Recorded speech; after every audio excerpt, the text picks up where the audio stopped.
ಬೆಂಗಳೂರಿನ ಜನಗಳ ಬಹಳ ವರ್ಷಗಳ ಒತ್ತಾಯ, ಮತ್ತೊಂದು ಕಡೆ ಸುಪ್ರೀಂ ಕೋರ್ಟ್ನ ಆದೇಶ, ಇವೆರಡರ ಹಿನ್ನೆಲೆಯಲ್ಲಿ ಬೆಂಗಳೂರಿನ ಕೆಲವು ರಸ್ತೆಗಳಲ್ಲಿ ಪಾದಾಚಾರಿ ಮಾರ್ಗ, ಫುಟ್ಪಾತ್ಗಳಲ್ಲಿ ಒತ್ತುವರಿಗಳನ್ನು ತೆರವು ಮಾಡತಕ್ಕಂತ ಕಾರ್ಯಾಚರಣೆ ಆರಂಭ ಆಗಿದೆ.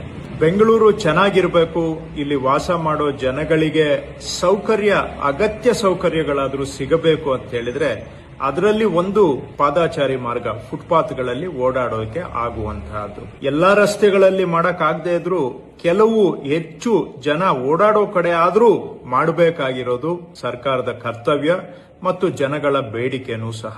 ಫುಟ್ಪಾತ್ ಅಲ್ಲಿ ಓಡಾಡೋದಕ್ಕೆ ಆಗೋದಿಲ್ಲ ಅಂತ ಹೇಳಿದ್ರೆ ಜನ ಅನಿವಾರ್ಯವಾಗಿ ರೋಡ್ಗೆ ಬರ್ತಾರೆ. ರೋಡ್ ಅಲ್ಲಿ ಓಡಾಡುವಾಗ ಯಾವುದೋ ಗಾಡಿ ಟಚ್ ಆದ್ರೆ ಸಾಕು, ಅಥವಾ ಗುದ್ದಿದ್ರೆ ಪ್ರಾಣನೂ ಹೋಗ್ಬಹುದು, ಕೈ ಕಾಲು ಮುರ್ಕೊಳ್ಬಹುದು.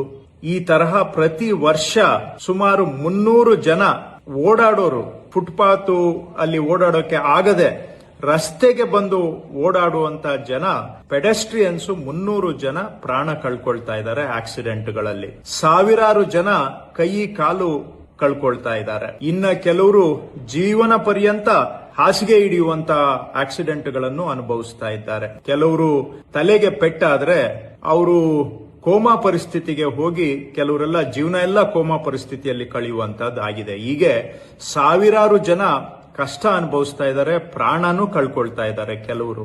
ಇವೆಲ್ಲ ದೃಷ್ಟಿಯಿಂದ ನಮ್ಮ ಬೆಂಗಳೂರು ಚೆನ್ನಾಗಿ ಆಗ್ಬೇಕಾದ್ರೆ ಕನಿಷ್ಠ ಕೆಲವು ರಸ್ತೆಗಳಾದ್ರೂ ಜನ ಓಡಾಡೋದಕ್ಕೆ ಸುರಕ್ಷಿತವಾಗಿ ಇರಬೇಕು ಅನ್ನೋದು ಎಲ್ಲಾ ಬೆಂಗಳೂರಿನ ನಾಗರಿಕರ ಬಯಕೆ. ಇದನ್ನ ನಾವು ಸರ್ಕಾರ ಈಡೇರಿಸಬೇಕಾಗಿರೋದು ನಮ್ಮ ಕರ್ತವ್ಯ. ಈ ಪ್ರಯತ್ನ ಯಶಸ್ಸಾಗಬೇಕಾದ್ರೆ ಸಾರ್ವಜನಿಕರ ಸಹಕಾರ ಇದ್ರೆ ಮಾತ್ರ ಸಾಧ್ಯ. ಹಾಗಾಗಿ ನಾನು ಮತ್ತೊಮ್ಮೆ ತಮ್ಮಲ್ಲಿ ಮನವಿ ಮಾಡ್ತೇನೆ, ನೀವು ಕಮರ್ಷಿಯಲ್ ಕಾಂಪ್ಲೆಕ್ಸ್ ಏನೋ ಮಾಡ್ಕೊಂಡಿದ್ದು ಫುಟ್ಪಾತ್ ಮೇಲೂ ಕೂಡ ಎಕ್ಸ್ಟೆನ್ಷನ್ ಮಾಡ್ಕೊಂಡಿದ್ರೆ ದಯವಿಟ್ಟು ತಾವಾಗಿ ತಾವು ಅದನ್ನ ತಕ್ಕೊಳ್ಳಿ. ಅಂಗಡಿಗಳನ್ನ ಇಟ್ಕೊಂಡಿದ್ದು ಅಂಗಡಿಯಿಂದ ಮುಂದೆ ಬಂದು ಫುಟ್ಪಾತ್ ಮೇಲೂ ನೀವು ಎಕ್ಸ್ಟೆನ್ಷನ್ ಮಾಡ್ಕೊಂಡಿದ್ರೆ ದಯವಿಟ್ಟು ನೀವು ಅದನ್ನ ತಕ್ಕೊಂಡು ಜನ ಓಡಾಡೋದಕ್ಕೆ ಬಿಡಿ. ಅಥವಾ ಫುಟ್ಪಾತ್ ಅಲ್ಲಿ ನೀವು ವ್ಯಾಪಾರ ಮಾಡ್ತಾ ಇದ್ರೆ ಮೇನ್ ರೋಡ್ಗಳು ಬಿಟ್ಟು ಬೇರೆ ರೋಡ್ಗೆ ಸ್ಥಳಾಂತರ ಮಾಡಿ ನೀವು ಅಲ್ಲಿ ವ್ಯಾಪಾರ ಮಾಡಿಕೊಂಡು ಜೀವನ ಮಾಡಿ. ನಾವು ಯಾರ ಜೀವನಕ್ಕೂ ಕೂಡ ತೊಂದರೆ ಮಾಡುವ ಉದ್ದೇಶ ಇಲ್ಲ. ಆದ್ರೆ ಜನ ಓಡಾಡೋದಕ್ಕೆ ಆಗದೆ ಪ್ರಾಣ ಕಳ್ಕೊಳ್ತಾ ಇದ್ರೆ ಅದನ್ನ ನೋಡ್ಕೊಂಡು ಸುಮ್ಮನೆ ಇರೋದಕ್ಕೂ ಕೂಡ ಸರ್ಕಾರಕ್ಕೆ ಸಾಧ್ಯ ಆಗೋದಿಲ್ಲ.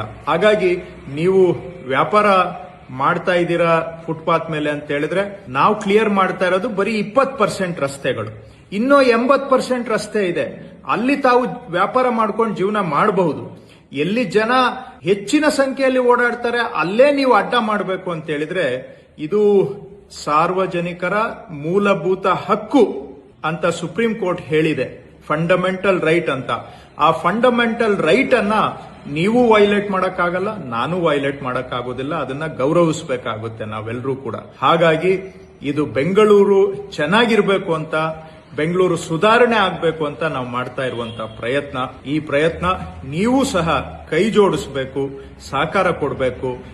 ನಾವು ಕೂಡಿ ಪ್ರಯತ್ನ ಮಾಡಿದ್ರೆ ಮಾತ್ರ ಬೆಂಗಳೂರಿನ ಸುಧಾರಣೆ ಸಾಧ್ಯ. ಧನ್ಯವಾದ.